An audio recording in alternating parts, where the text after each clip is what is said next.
Good afternoon all of you. તો વિદ્યાર્થી મિત્રો, આપણે ચેપ્ટર નંબર 3 એનું ગુજકેટ અને નીટ ચાલી રહ્યું છે. એની અંદર આજે આપણો જે કન્ટેન્ટ છે, કન્ટેન્ટ નામ છે ડ્રિફ્ટ વેગ, મોબિલિટી અને તેમનો વિદ્યુત પ્રવાહ સાથેનો સંબંધ. તો થોડાક આપણે બેઝિક ફોર્મ્યુલા કે જે એપ્લાય થઈ શકે છે, તો થોડા સૂત્ર જોઈ લઈએ.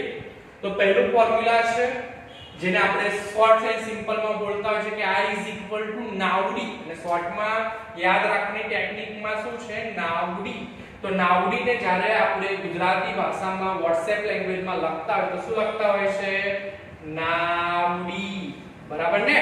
તો એ પણ આ V આ D જે છે થોડો નીચે લખો, તો VD અને E, તો નાવડી. તો આ શોર્ટકટ ટેકનિકથી આપણે યાદ રાખી શકતા હોય છે. તો જે આ સૂત્રમાં n જે છે ઇલેક્ટ્રોનની સંખ્યા રિપ્રેઝન્ટ કરે છે, એ જે છે બચ્ચા પાર્ટી એ આડછેદનું ક્ષેત્રફળ છે. અને ભવિષ્યમાં જો તમને કોઈ વર્તુળાકાર તાર કે તો એ જગ્યાએ વર્તુળાકાર તારની અંદર ક્ષેત્રફળ એ ન આપેલું હોય અને તમને ત્રિજ્યા આપી હોય તો એ વખત તમારે આ સૂત્ર યાદ રાખવું પડશે. એની જગ્યાએ વેલ્યુ મૂકવાની થશે πr². શું મૂકવાનું થશે? πr². એટલે આપણે હેબિટ્યુઅલ કેવા હોય છે કે સરે 5 ફોર્મ્યુલા બતાવ્યા છે, તો 5 ફોર્મ્યુલામાં એપ્લાય કરી જોઈએ અને એમાંથી જવાબ આવે છે કે નથી આવતો. પણ અમુક વાર એ ન આપ્યું હોય અને તમને ત્રિજ્યા આપી હોય તો તમે કહેશો કે સરે તો કોઈ ત્રિજ્યાવાળી ફોર્મ્યુલા બતાવ્યા જ નથી. તો એવું નથી હોતું વિદ્યાર્થી મિત્રો, થોડું ધ્યાનથી આગળ વિચારવું પડે છે. ફિઝિક્સ ની અંદર એક ચેપ્ટર ની અંદરથી many Morse formula build up થતી હોય છે, પણ એના ફાઉન્ડેશન ફોર્મ્યુલા ખૂબ જ ઓછા હોય છે.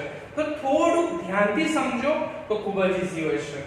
તો a πr² મૂકવા થાય તો તમારે કોઈ ચિંતા કરવી નહીં, આ ફોર્મ્યુલા લગાવી દેવાનું. જો વર્તુળાકાર આડછેદ કીધો હોય તો, જો તમને ચોરસ કીધું હોય તો ચોરસનું પછી સૂત્ર ખબર છે ને, a શું લખી દેશો? ત્યાં તમે l² લખી દેશો. શું લખી દેશો? l². ઓકે. તો આની અંદર આપણે ડ્રિફ્ટ વેગને સૂત્રનો કરતા બનાવી દઈએ, તો vd ને સૂત્રનો કરતા બનાવી દઈએ તો I ના છેદમાં શું લખાશે? NaE. તો I ના છેદમાં NaE. તો આ આપણું ડ્રિફ્ટ વેગની ફોર્મ્યુલા બની રહી છે કે I ના છેદમાં NaE. જે વેલ્યુ ન આપેલી હોય એને સૂત્રનો કરતા બનાવીને જવાબ લાવી શકતા હોઈએ છે. હવે આગળ બીજી ડ્રિફ્ટ વેગની ફોર્મ્યુલાની વાત કરીએ તો ડ્રિફ્ટ વેગ બોલીએ છીએ. તો વેગનું બેઝિકલી સૂત્ર તમે સૌ જાણો જ છો કે વેગ પ્રવેગ × સમય, બરાબર ને? તો પ્રવેગ કે જેને આપણે a બોલીએ છીએ અને જે ટાઉ બરાબર છે કે અહીંયા જે ટાઉ કે જેને આપણે બોલતા હોય છે રિલેક્સેશન ટાઈમ, અહીંયા ટાઉ એટલે સમય, પણ કયો સમયગાળો? રિલેક્સેશન સમય ટાઉ. તો વિદ્યાર્થી મિત્રો a કેપિટલ E ના છેદમાં m, કે જે E આપણો મૂળભૂત પ્રાઇમરી ઇલેક્ટ્રોન છે, મૂળભૂત વિદ્યુત ભાર છે, E આપણું વિદ્યુત ક્ષેત્ર છે અને m એ ઇલેક્ટ્રોનનું દળ રિપ્રેઝન્ટ કરે છે. તો તમે કહેશો કે સર આટલું મોટું ફોર્મ્યુલા કેવી રીતે યાદ રહે? તો બેઝિકલી તમે આ સૂત્ર તો ન્યૂટનનો ગતિનો બીજો નિયમ જાણો જ છો કે F ma. આમાં a ને સૂત્રનો કરતા બનાવી દો તો m ક્યાં જશે? છેદમાં જશે, એટલે F ના છેદમાં m. અને તમે સૌ જાણો છો કે જે વિદ્યુતીય બળ છે એ E × કેપિટલ E છે, કે જ્યારે આપણે વાત પણ થિયરીમાં કરી છે અને પ્રથમ ચેપ્ટરમાં પણ તમે અભ્યાસ કરી ચૂકેલા છો કે જ્યારે કોઈ વિદ્યુત ક્ષેત્ર કેપિટલ E ની અંદર કોઈ વિદ્યુત ભાર કે જે અહીંયા ઇલેક્ટ્રોન છે તો મૂકવામાં આવે તો એ ઇલેક્ટ્રોન પર શું લાગે છે? બળ લાગતું હોય છે. એટલે F સ્મોલ e ના છેદમાં સ્મોલ e × કેપિટલ E અને એના છેદમાં આપણો m તો જે છે એનો એ, તો એની જગ્યાએ આપણે શું લખી શકીએ છીએ? સ્મોલ e કેપિટલ E એના છેદમાં m × ટાઉ. દરેકના નામ પણ યાદ રહેવા જોઈએ. vd એ ડ્રિફ્ટ વેગ છે, સ્મોલ e એ આપણું મૂળભૂત વિદ્યુત ભાર છે કે જે ઇલેક્ટ્રોન અહીંયા રિપ્રેઝન્ટ છે, E એ વિદ્યુત ક્ષેત્ર છે અને m એ ઇલેક્ટ્રોનનું દળ રિપ્રેઝન્ટ કરે છે અને ટાઉ કે જે આપણું રિલેક્સેશન ટાઈમ છે. ઓકે. તો આ ડ્રિફ્ટ વેગની ફોર્મ્યુલા થઈ ગઈ આપણી. હવે આપણે ડ્રિફ્ટ વેગની ફોર્મ્યુલાને વિદ્યુત ભાર ઘનતા એટલે વિદ્યુત પ્રવાહ ઘનતાના રિલેશનમાં કંઈક મેળવવાનો પ્રયત્ન કરીએ તો I આપણું સૂત્ર નાવડી તો છે જ, NaVDE. એની અંદરથી આપણે a ને બરાબરની પેલી સાઈડ લઈ જઈએ તો ભાગાકારમાં લખાય I/a = NVDE. તો તમે સૌ જાણો છો કે જ્યારે આપણે વિદ્યુત પ્રવાહ ઘનતાનું સૂત્ર દેખેલું તો J શું લખેલું? J I/A લખેલું કે નતું લખ્યું? હા કે ના? તો I/A ની જગ્યાએ આપણે શું લખી શકીએ છીએ? J શું રિપ્રેઝન્ટ કરે છે? વિદ્યુત પ્રવાહ ઘનતા NEVD, બરાબર છે? તો વિદ્યુત પ્રવાહ ઘનતાનું સૂત્ર થઈ ગયું. સાથે સાથે વાહકતા અને અવરોધકતાના પણ ફોર્મ્યુલા દેખીએ તો sigma NE² tau divided by m, અને વાહકતા અને અવરોધકતા એકબીજાના વ્યસ્ત પ્રમાણમાં હોય છે તમે સૌ જાણો છો. તો અહીંયા અવરોધકતાને ઉપર મૂકી દઈએ તો m ના છેદમાં NE² tau. તો આ આપણું વાહકતા કે જે સિગ્મા બોલીએ છે, અવરોધકતા કે જેને રો બોલીએ છે, એના ફોર્મ્યુલા થઈ ગયા. એટલે આ ફોર્મ્યુલાનું ઉલટું થઈ જશે. અને last one is a mobility કે જેને મોબિલિટી ને જેને આપણે મ્યુ થી ઓળખીએ છીએ. તો મોબિલિટી નું સૂત્ર અહીંયા શું છે? ડ્રિફ્ટ વેગના છેદમાં વિદ્યુત ક્ષેત્ર. તો બધા સૂત્ર યાદ રાખીશું તો એના રિલેટેડ કન્ટેન્ટના જે પણ એમસીક્યુ હશે આપણે સોલ્વ કરી શકીએ છીએ. તો વિદ્યાર્થી મિત્રો ચાલો આ આપણા ફોર્મ્યુલા સર્વપ્રથમ નોટ ડાઉન કરી લો. ચાલો એમસીક્યુ નંબર 1 અહીંયા કહે છે રકમમાં 2 મીટર લંબાઈના, એટલે કે 2 મીટર લંબાઈ એટલે તમને અહીંયા જે વેલ્યુ આપી છે સાથે સાથે લખતા રહીએ. L લંબાઈના એક તાંબાના તારના બે છેડા 200 વોલ્ટનો PD કે જેને બોલીએ છે પોટેન્શિયલ ડિફરન્સ, ગુજરાતીમાં બોલીએ તો વિદ્યુત સ્થિતિમાનનો તફાવત, કે જેને આપણે રોજિંદા ભાષામાં બોલતા છે વોલ્ટેજ, એટલે કે અહીંયા વોલ્ટેજ V ની વેલ્યુ આપી દીધી છે. તો આપતા તેમાં ઇલેક્ટ્રોનનો ડ્રિફ્ટ વેગ, તો ડ્રિફ્ટ વેગને જેને આપણે ઓળખીએ છીએ VD, તો ડ્રિફ્ટ વેગ VD ની વેલ્યુ આપી દીધી છે 0.5 મીટર સેકન્ડ ઇન્વર્સ થાય. તો વિદ્યુત ભારની મોબિલિટી કે ખાલી જગ્યા થાય તો મોબિલિટી મ્યુ પૂછ્યું છે આપણને. તો મોબિલિટી શોધવાની છે. તો મોબિલિટીની ફોર્મ્યુલા છે આપણી પાસે. શું ફોર્મ્યુલા છે અહીંયા? VD/E, બરાબર છે? તો તમે રકમમાં ધ્યાનથી દેખો તો તમને અહીંયા ડ્રિફ્ટ વેગ VD આપી દીધો છે પણ વિદ્યુત ક્ષેત્ર આપ્યો નથી. દેખો એમસીક્યુ ખૂબ જ ઈઝી છે, પરંતુ અહીંયા VD આપ્યો છે એટલે E આપ્યો નથી. તો તમને તે જગ્યાએ E શોધવો હોય તો એની ફોર્મ્યુલા જનરેટ થવી જોઈએ. તો આપણી પાસે આવી એક ફોર્મ્યુલા છે કે ભાઈ V E × L. પ્રથમ ચેપ્ટરમાં તમે આ ફોર્મ્યુલા દેખી જશે, બરાબર છે? કે ના યાદ હોય તો યાદ રાખી લેજો કે ભાઈ વિદ્યુત સ્થિતિમાનનો તફાવત વિદ્યુત ક્ષેત્ર / વાહક તારની લંબાઈ. તો આ ફોર્મ્યુલામાં આપણે E ને સૂત્રનો કરતા બનાવી દઈએ તો V/L. તો દેખો હવે V ની વેલ્યુ આપી દીધી છે. કેટલી વેલ્યુ આપી છે? 200, અને L ની વેલ્યુ આપી દીધી છે 2 મીટર લંબાઈ. તો 200 ભાગ્યા 2 તો અહીંયા 100, અને વિદ્યુત ક્ષેત્રનો એકમ છે વોલ્ટ મીટર ઇન્વર્સ. તો વોલ્ટ મીટર ઇન્વર્સ થઈ ગયું. તો હવે તમે વેલ્યુ મૂકી દો. VD ની વેલ્યુ 0.5, E ની વેલ્યુ મૂકી દો 100. તો એનો જવાબ આવી રહ્યો છે 5 × 10 - 3 અને એકમની વાત કરીએ તો ડ્રિફ્ટ વેગ તો મીટર સ્ક્વેર વોલ્ટ, અને E કે વોલ્ટ ઇન્વર્સ ઉપર આવે સેકન્ડ ઇન્વર્સ, બરાબર છે?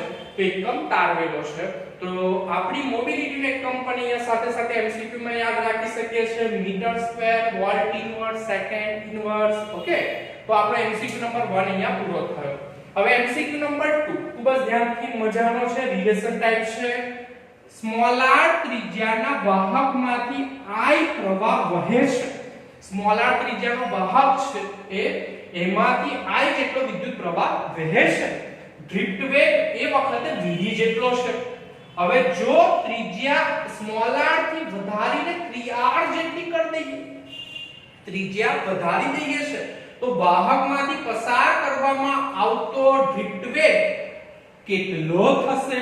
એટલે મતલબ એ વખતે ડ્રિફ્ટ વેગ કેટલો થશે? તો વિદ્યાર્થી મિત્રો પહેલા તો અહીંયા કે જે આપણે રિલેશન મેન્ટેન કરીએ કે ભાઈ અહીંયા જે નવી ત્રિજ્યા છે 3r જેટલી થાય છે, તો નવી ત્રિજ્યાને r' થી ઓળખી લઉં. તો નવી ત્રિજ્યા કે જે વધારો કરો છો એ વખતે જે ડ્રિફ્ટ વેગ જે ઓળખું છું vd' તો કેટલો થશે? તો વિદ્યાર્થી મિત્રો એના માટે પહેલા તો આપણે ડ્રિફ્ટ વેગ અને ત્રિજ્યાનું રિલેશન બિલ્ડ અપ કરવું પડશે, તો પછી આપણે કઈ ગુણોત્તર લઈ શકીએ. તો પહેલા તો પ્રશ્ન થાય કે સર અહીંયા તમે કોઈ જગ્યાએ ડ્રિફ્ટ વેગ અને ત્રિજ્યાનું રિલેશન વાળી તો કોઈ ફોર્મ્યુલા લખી જ નથી, બતાવો તો સર. વિદ્યાર્થી મિત્રો દેખો ખૂબ જ ઈઝી છે. અહીંયા આપણે પેલું લાસ્ટ ફોર્મ્યુલા દેખો તમે કે J NEVD લખ્યું છે. તો J NEVD ને તમે સૌ જાણો છો કે વિદ્યુત પ્રવાહ ઘનતા જેની જગ્યાએ શું લખી શકાય છે I/A. તો જેની જગ્યાએ લખી દો I/A NEVD. તો આપણે અહીંયા ખૂબ જ ધ્યાનથી દેખો ત્રિજ્યા એટલે કે તમને અગાઉ કીધેલું કે ભાઈ a ની જગ્યાએ આપણે શું લખી શકીએ છે ક્ષેત્રફળ. ક્ષેત્રફળની વેલ્યુ શું લખાય વાહકનું આડછેદનું ક્ષેત્રફળ πr² લખાય. તો એની જગ્યાએ લખી દે πr² NEVD.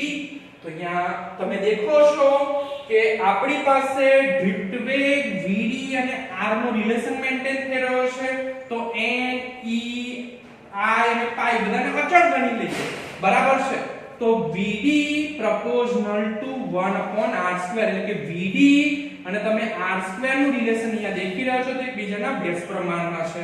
તો vd proportional to 1/r². તો જ્યારે આપણે નવી ત્રિજ્યાની વાત કરીએ તો vd dash proportional to inversely proportional to 1/r² લખી શકીએ છીએ. અને અહીંયા કીધું કે જે મૂળ ત્રિજ્યા હતી એના કરતા વધારો થઈને 3r થાય છે. તો નવી ત્રિજ્યા r' બરાબર કેટલી થઈ રહી છે 3r જેટલી થઈ રહી છે. તો આપણે અહીંયા વિદ્યાર્થી મિત્રો સમીકરણ અને 1 કહી દઈએ અને સમીકરણ નંબર 2 કહી દઈએ, એનો ગુણોત્તર લઈએ તો રિલેશન મેન્ટેન થાય છે vd ડેશ ના છેદમાં vd r ના છેદમાં છેદનો છેદ અંશમાં ઉલટાઈ જશે એટલે r ડેશ એનો હોલ સ્ક્વેર લખાશે, બરાબર છે. તો અહીંયા તમે r ડેશ ની જગ્યાએ શું લખી શકો છો 3r લખી શકો છો. 3r લખી દો r કેન્સલ આઉટ થઈ ગયો. તો vd ડેશ ના છેદમાં vd 1/3 એનો હોલ સ્ક્વેર, બરાબર છે. તો vd ડેશ ના છેદમાં vd તો અહીંયા વિદ્યાર્થી મિત્રો 1 નો સ્ક્વેર તો 1 થાય પણ 3 નો સ્ક્વેર કેટલો થશે 9. તો vd ડેશ vd ના છેદમાં શું લખાશે 9, બરાબર છે. કે જે ડ્રિફ્ટ વેગ એટલે એનો મતલબ એવો થાય છે કે જેમ જેમ ત્રિજ્યા વધે છે એમ એમ ડ્રિફ્ટ વેગની વેલ્યુમાં ઘટાડો થાય છે. તો આ આપણો MCQ નો જવાબ સાચો હશે, બાકીના જે હશે બધા કેવા હશે વિદ્યાર્થી મિત્રો ખોટા હશે. ચાલો નોટ ડાઉન કરી લો.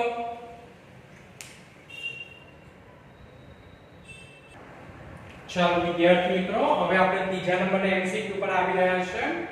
અહીંયા આપી દીધું છે 1 mm² નું આડછેદનું ક્ષેત્રફળ. આડછેદનું ક્ષેત્રફળ એટલે આપણે કેપિટલ A કહીએ છીએ. તો ધરાવતા અને આડછેદના તારની લંબાઈને કેવું છે લંબ. તો તેવા એક તાંબાના તારમાંથી 1.344 એમ્પિયરનો પ્રવાહ કે જે જેને આપણે વિદ્યુત પ્રવાહ કેપિટલ A પસાર થાય છે. જો એકમ પદ દીઠ મુક્ત ઇલેક્ટ્રોનની સંખ્યા આપણે એનાથી ઓળખીએ છીએ સ્મોલ n 8.4 * 1022 cm⁻³ હોય તો ડ્રિફ્ટ વેગનું મૂલ્ય શોધો એટલે કે vd શોધવાનું કહે છે, બરાબર છે. તો ડ્રિફ્ટ વેગ vd નું સૂત્ર શોધો, vd નું મૂલ્ય શોધો. પણ વિદ્યાર્થી મિત્રો પહેલા તો તમને જે વેલ્યુ આપી છે શું SI એકમમાં છે ન. પહેલા તો આડછેદનું ક્ષેત્રફળ આપી દીધું છે 1 mm². તો mm² નું પહેલા તો આપણે મીટર સ્ક્વેરમાં કન્વર્ટ કરવું પડશે. તો પહેલા તો mm નું મીટરમાં કન્વર્ટ કરો તો 10⁻³ લખીએ છીએ અને એનો ઉપરનો સ્ક્વેર એટલે 3 × 2 એટલે કેટલા લખાશે ઘાતની ઘાતનો ગુણાકાર. તો 3 × 2 6 થાય. તો 1 × 10⁻6 મીટર સ્ક્વેર આન્સર આવી રહ્યો છે. તો પહેલા તો SI એકમમાં કન્વર્ટ કરો. એવી રીતે જે આપણને ઇલેક્ટ્રોનની સંખ્યા આપી દીધી છે તો અહીંયા પણ તમે દેખો cm⁻³ માં વેલ્યુ આપી છે તો એને મીટર ક્યુબમાં કન્વર્ટ કરવી પડશે. તો અહીંયા 10⁻22 છે. તો જ્યારે એને મીટર ક્યુબમાં આપણે કન્વર્ટ કરીએ છીએ તો 10⁻16 મીટર ક્યુબ આન્સર આવી રહ્યો છે. આ તમને કન્વર્ઝન તો વિદ્યાર્થી મિત્રો આવડતું જ હશે. તો આ કન્વર્ઝનમાં પહેલા તો આપણે SI એકમમાં કન્વર્ટ કરી. હવે અહીંયા આપણું બેઝિકલી સૂત્ર તમે સૌ જાણો છો કે I = d, બરાબર ને. તો અહીંયા તમને ડ્રિફ્ટ વેગ પૂછ્યો છે તો એમાં તમે ડ્રિફ્ટ વેગને શું બનાવી દો સૂત્ર ન કરતા તો ઉપર મેં બનાવી દીધો. તો vd = I ના છેદમાં NEA તો I ની વેલ્યુ આપણી પાસે કેટલી છે 1.344 વેલ્યુ પુટ ઇટ n ની વેલ્યુ મૂકી દો તમને અહીંયા e ની સંખ્યા નથી આપી e ની તો તમને સૌને ખબર છે કે જ્યારે e નું મૂલ્ય ના આપેલું તો આપણે કેટલી વેલ્યુ લેતા હોય છે 1.6 * 10⁻19 તો e ની વેલ્યુ લખી દો a ની વેલ્યુ તો કે જે આપણી છે 1 * 10⁻6 તો બધાનું જ્યારે તમે કેલ્ક્યુલેશન કરશો તો તમને જવાબ મળશે બચ્ચા પાર્ટી 1 * 10⁻4 મીટર સેકન્ડ ઇન્વર્સ બરાબર છે તો આપણો MCQ નંબર 3 અહીંયા પૂરો થયો હવે MCQ નંબર 4 ડ્રિફ્ટ વેગ VD અને વિદ્યુત ક્ષેત્ર E વચ્ચેનો સંબંધ ખાલી જગ્યા થાય અલગ અલગ ઓપ્શન આપેલા છે VD proportional to E VD inversely proportional to 1/E VD inversely proportional to 1/E² VD proportional to E². તો બચ્ચા પાર્ટી ખૂબ જ સામાન્ય સૂત્ર છે તમે સૌથી પરિચિત છો કે ભાઈ VD આપણે જ વાત કરી કે E કેપિટલ E એના છેદમાં m લખી શકીએ છે બરાબર છે મલ્ટીપ્લાય બાય અહીંયા તમને દેખાય છે કે આ E અને જે m છે બરાબર એ તો અચળ ગણી લઈએ પણ VD અને E અચળ ગણી લઈએ તો અચળ મલ્ટીપ્લાય બાય અચળ અને બરાબર આની જગ્યાએ આપણે શું લખી શકીએ છીએ પ્રોપોર્શનાલિટી ની નિશાની મૂકી શકીએ છીએ તો VD proportional to E તો આન્સર એ આપણે અહીંયા સાચો થઈ રહ્યો છે ચાલ આગળ વધીએ 5મા નંબરનો MCQ આવી રહ્યો છે ખૂબ જ મજાનો છે ધ્યાનથી જોજો અર્ધવાહકમાં ઇલેક્ટ્રોનની સંખ્યા ઘનતા એટલે સંખ્યા ઘનતા અને n અને એની ઘનતા તો સંખ્યા ઘનતાને n e એટલે ઇલેક્ટ્રોનની સંખ્યા ઘનતાને n e અને હોલની સંખ્યા ઘનતા હોલને હું h થી ઓળખી લો હોલનો સ્પેલિંગ લખે h o l e તો પેલો કેપ h લખાય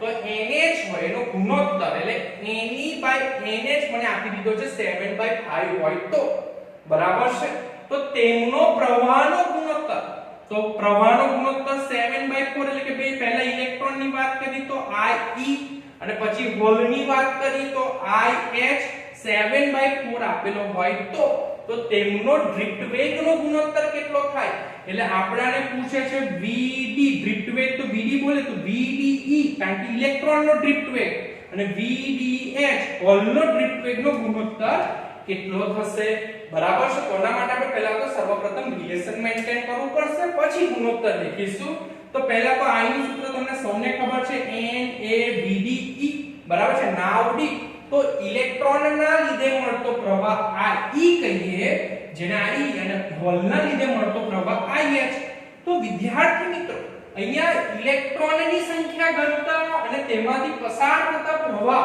અને એનો ડ્રિફ્ટ વેગ અલગ અલગ હોય પણ એ વાહકનું આડછેદનું ક્ષેત્રફળ અને મૂળભૂત વિદ્યુત ભારનું મૂલ્ય તો સમાન હોય એટલે અહીંયા તમે દેખશો n e a v d e મૂકી દીધો પણ અહીંયા a અને e ની વેલ્યુ તો ઉપર નીચે કેવી રહેશે સમાન જ રહેશે અહીંયા હોલના લીધે મળતી સંખ્યા ઘનતા n જ છે એટલે એના કારણે ડ્રિફ્ટ વેગ કયો છે આપણો vdh પણ આડછેદનું ક્ષેત્રફળ અને e ની વેલ્યુ તો અહીંયા કેવી છે સમાન છે એટલે ઉપર નીચે કેન્સલ આઉટ થઈ જશે તો કેન્સલ આઉટ થશે તો બચશે શું તો n e vd e nh vdh હવે અહીંયા આપણને જે પૂછ્યું છે કે તમે ઇલેક્ટ્રોન અને હોલના ડ્રિફ્ટ વેગનો ગુણોત્તર શોધી લાવો તો પહેલા તો મારે આને સૂત્રનો કરતા બનાવવો પડે તો અત્યારે સૂત્રનો કરતા બનાવ્યા તો vd ના છેદમાં vdh તો અત્યારે તમને દેખાય છે બચ્ચા પાર્ટી કે જે આ e ના છેદમાં is તો એની જગ્યાએ જ છે બરાબર પણ આ બરાબરની આ સાઈડ આવશે તો ઉપર ગુણાકારમાં આવશે અને ne જે છે ભાગાકારમાં આવશે એટલે આનું ઉલટું થઈ જશે તો nh ના છેદમાં ne